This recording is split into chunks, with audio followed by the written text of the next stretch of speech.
Breaking news, guys.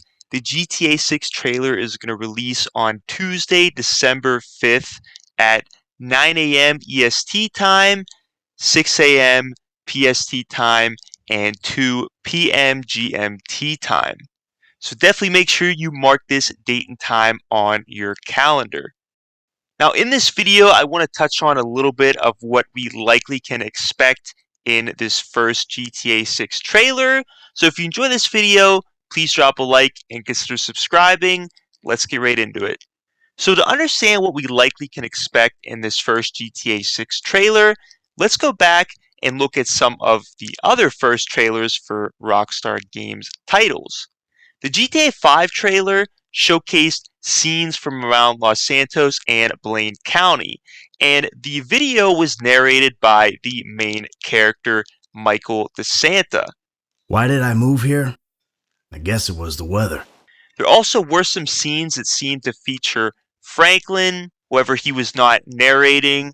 Now what's interesting about the scenes that were shown, they seem to start in the morning and then sort of progress to the nighttime. Obviously, it wasn't exactly in that order, and some of the times were mixed around, but it generally seemed to run that way. There were also a few other things that we could pick out. For example, in the very first shot, there was a dog confirming animals were going to be in GTA 5. There also was a crop duster dropping pesticides on NPCs, so that somewhat suggested that we would be able to do that in the game. However, that ended up being cut content and was brought back in GTA Online for a Fooligans mission in the LS Drug Wars DLC. There also was a Hydra fighter jet, a vehicle from GTA San Andreas, as well as a heist taking place, hinting that there will be heists involved in the storyline.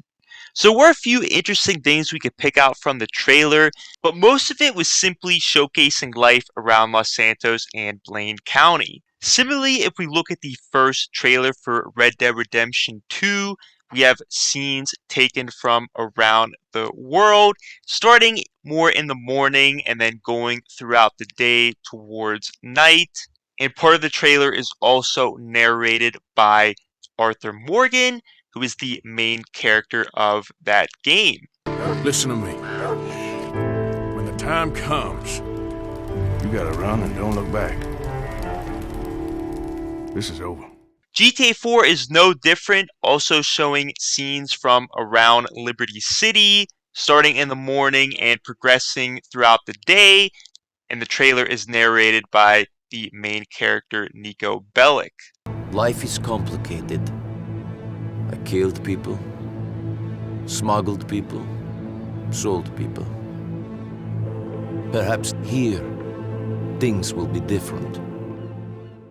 Something else we're going to be able to determine in this trailer is the resolution and frame rate. This can be done simply by looking at the quality of the video on YouTube.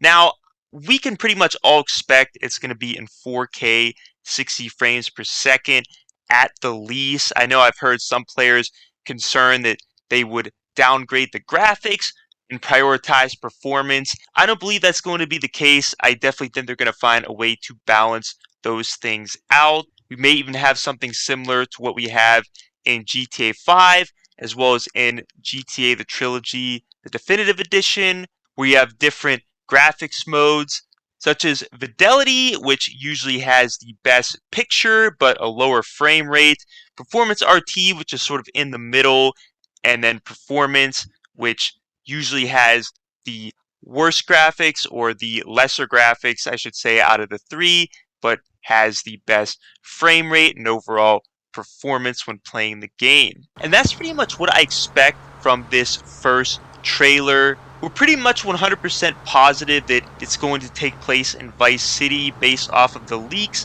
last September, as well as even some other teasers by Rockstar, and even an iHeart VC patch available from the Rockstar warehouse, which means iHeart Vice City. So I would expect that we're going to see scenes of Vice City and the surrounding areas narrated by the main character. And there are two main characters we're expecting, Jason and Lucia, so could be either one of them, maybe even both.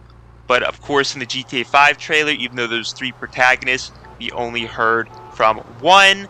And once again, at least through YouTube, we should be able to tell what the resolution of this game is going to be, at least up to 4K 60 frames per second. I'm sure someone out there will figure out the exact resolution and frame rate of the game based on the trailer. So what about moving forward past this first trailer? I definitely think there's potential for some other newswire articles as well as screenshots to be teased over the coming weeks and months. There will also likely be more changes to the Rockstar Games site gearing up for this game. I believe the second trailer is likely going to feature more characters from the storyline, similar to what we saw with GTA 5's and Red Dead Redemption 2's second trailer. I also think we'll eventually receive some trailers touching on the gameplay as well as the online. Now, online is much bigger than what it was before, or at least GTA 4 online. It definitely kept GTA 5 successful for so many years. So maybe Rockstar will touch on GTA Online sooner rather than later, but if they don't, I definitely would not be surprised. I also think it could be a while until pre-orders open. For example, pre-orders for GTA 5 didn't begin until a little over a year from its initial announcement, and even Red Dead Redemption 2's pre-orders didn't open until around 8 months after its initial announcement. So it could be a while until we're actually able to pre-order this game. There's likely going to be a regular edition of the game itself, as well as some other special editions and maybe even collector or ultimate editions like we've seen with other Rockstar games. But again, it could be a while until we're able to officially pre-order them. And overall, keep in mind Take-Two Interactive's expected increased earnings running through fiscal year 2025, so that is technically spring of that year. So we may not see a release for this game until then, maybe even later. Rockstar is notorious for delaying their games, and as I talked about in a different video, it seemed like a lot of Rockstar Games titles, and even the most recent ones like GTA 5 and Red Dead Redemption 2, had about a 2-year gap between their initial announcement and their official release. And considering Rockstar has been working towards less crunch times for their employees the past couple years, a later release date definitely doesn't sound too unexpected. And also keep in mind, these are my predictions based on how Rockstar advertised and released past titles. In any case, guys, that is everything for this video. Let me know what you guys think. As always, please don't forget to like, subscribe, share it, and have a great day.